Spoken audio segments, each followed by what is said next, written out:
സംസ്ഥാനത്ത് വന്യജീവി ആക്രമണത്തിൽ ജനം പൊറുതിമുട്ടുകയാണ്. പ്രേക്ഷകർക്കറിയാം, കോഴിക്കോട് കൂടരഞ്ഞിയിൽ വനംവകുപ്പ് സ്ഥാപിച്ച കൂട്ടിലൊരു പുലി കുടുങ്ങിയെന്ന്.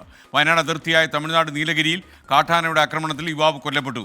പാലക്കാട് വാളയാറിൽ കാട്ടാന കർഷകനെ ആക്രമിച്ചു. പത്തനാപുരത്തും പാലക്കാട് പട്ടാമ്പിയിലും ഇന്ന് പുലി ഇറങ്ങി.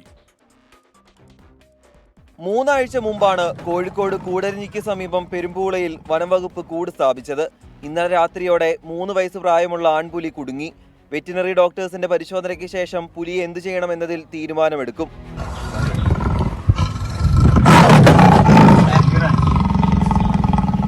ഇന്നലെ അർദ്ധരാത്രിയാണ് നീലഗിരി ദേവർഷോലയിൽ കാട്ടാന ആക്രമണത്തിൽ യുവാവ് കൊല്ലപ്പെട്ടത്.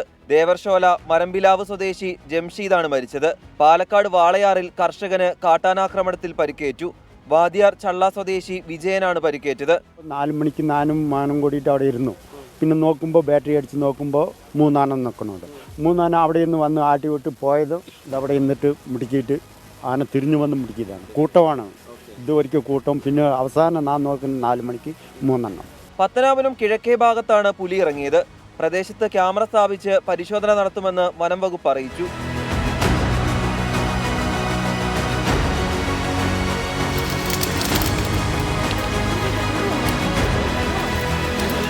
പാലക്കാട് പട്ടാമ്പി കാരക്കാട് പുലിയെ കണ്ടതായി അഭ്യൂഹം. എന്നാൽ കാട്ടുപൂച്ചയാകാനാണ് സാധ്യത എന്ന നിഗമനത്തിലാണ് വനംവകുപ്പ് ഉള്ളത്. വിവിധ ബ്യൂറോകൾക്കൊപ്പം 24 കോഴിക്കോട്.